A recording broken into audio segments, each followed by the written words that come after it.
Bonjour. Aujourd'hui, je vais vous présenter les parties que j'ai réalisées avec mon groupe sur cette carte mentale par rapport au bateau The Manta de The Sea Cleaners. Donc, The Manta, c'est un quadrimaran dont le but est de rester à peu près 300 jours par an en mer afin de récupérer les plastiques qui polluent les océans. Donc ce bateau se doit de respecter le développement durable, et donc c'est pour cela que je vais vous montrer au travers de mes parties les avancées technologiques qui seront utilisées sur ce bateau pour le rendre le plus propre possible. Donc, le mode de propulsion. Donc c'est un bateau qui est hybride, c'est-à-dire qu'il a deux modes de propulsion, un mode de propulsion mécanique et un mode de propulsion éolien.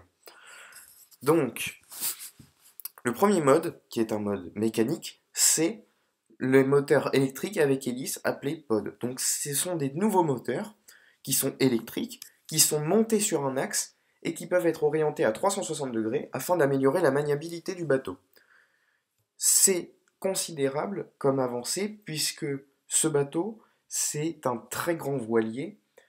Comme je l'ai dit, c'est un quadrimaran dont les proportions sont environ 70 mètres de long pour 50 mètres de large. Donc c'est vrai que c'est très important d'avoir beaucoup de maniabilité lors de phases d'entrée dans un port qui est assez étroit, etc.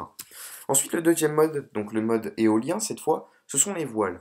Donc le bateau est équipé de gréements automatisés que l'on voit ici. Donc des gréements automatisés, ça veut tout simplement dire que les mâts sont automatisés, pardon, et que en fonction de la provenance du vent, le mât va s'orienter afin que le bateau bénéficie en permanence des effets bénéfiques du vent.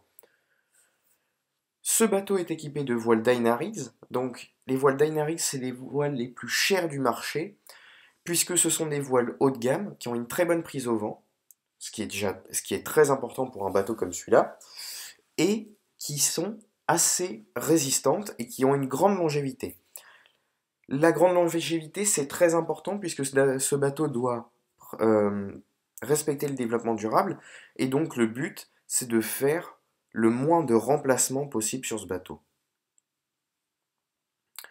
Donc ces deux systèmes ont fonctionné ensemble en fonction de la mission, c'est-à-dire que lorsque l'on sera dans la phase de la mission où le bateau doit récupérer du plastique, on utilisera les pods, car le bateau n'aura besoin d'atteindre qu'une vitesse d'environ 2-3 nœuds, ce qui fait 5 km/h.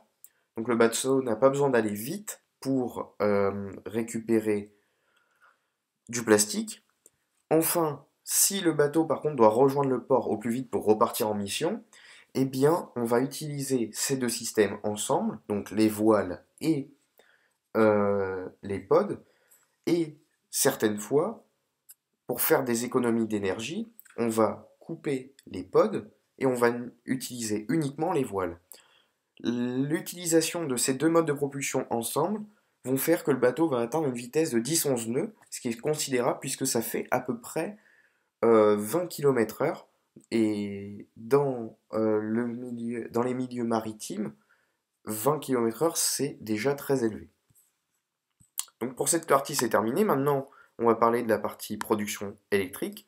Donc je ne vais pas m'attarder sur le groupe électrogène, tout simplement parce que c'est pas très écologique, ça ne respecte pas forcément le développement durable, mais ils sont là uniquement pour assurer la sécurité de l'équipage, ces groupes électrogènes. Mais ils ne seront en aucun cas utilisés si la situation est dite conventionnelle, c'est-à-dire qu'il n'y a pas de défaillance du système énergétique du bateau, etc. Donc là, je vais vous parler des trois énergies renouvelables qui vont être utilisées sur ce bateau. Donc, tout d'abord, on a l'énergie solaire avec les panneaux photovoltaïques. Donc sur cette photo, on peut mieux le voir. Le pont du bateau est entièrement recouvert de panneaux photovoltaïques. Donc ça, c'est très bien pour le développement durable. Et Ici, on peut voir que le bateau utilise également l'énergie éolienne, avec deux éoliennes qui sont montées sur ce bateau, une ici et une ici. Donc l'avantage, c'est que en couplant ces deux énergies, eh ben, on va avoir un apport en énergie plus grand et ils vont pouvoir venir se combler. Si l'un n'est pas disponible, eh bien l'autre va venir combler ce déficit. Par exemple, on est dans une région du monde où il n'y a pas beaucoup de soleil, mais beaucoup de vent, eh bien l'éolienne va venir combler la perte énergétique engendrée par les panneaux solaires et inversement. Et si les deux fonctionnent ensemble, eh ben, c'est tout bénef pour l'équipage. Enfin, le dernier système utilisant des énergies renouvelables, c'est le système d'hydrolienne sur lequel travaillent The Sea Cleaners. Donc, ce système d'hydrolienne sera couplé à l'hélice du pod, donc l'hélice du moteur que l'on a vu précédemment. Donc là, c'est une photo d'une turbine EDF, mais là, ça sera en utilisant l'hélice du moteur électrique, appelé pod. Donc, lorsque l'on n'utilisera pas ces pods, eh bien, l'hélice sera libre, elle ne sera pas en prise directe sur le moteur.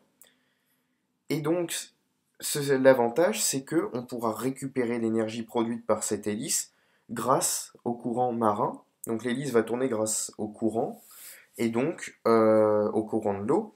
Et donc, ça va pouvoir alimenter cette petite hydrolienne qui va apporter de l'énergie. Enfin, le dernier système énergétique, c'est l'unité de valorisation énergétique des déchets collectés. Donc, ce processus permet une transformation de certains déchets pour produire de l'électricité, et cela permet de générer un gain de place dans le bateau. Je m'explique. Pour produire cette électricité, on va détruire des objets plastiques, ce qui va permettre de gagner de la place, donc le bateau pourra rester plus longtemps en mer et n'aura pas besoin de rentrer tout de suite au port pour décharger le plastique. Et deuxièmement, ça va faire un apport en énergie. Donc le bateau sera plus autonome en électricité et n'aura pas besoin de retourner au port. Ce qui lui permettra de rester le plus longtemps en mer possible et de respecter le quota de jours prévu par l'association, qui est environ 300 jours par an en mer. Donc pour ma partie c'est terminé, je vais vous laisser avec mes camarades.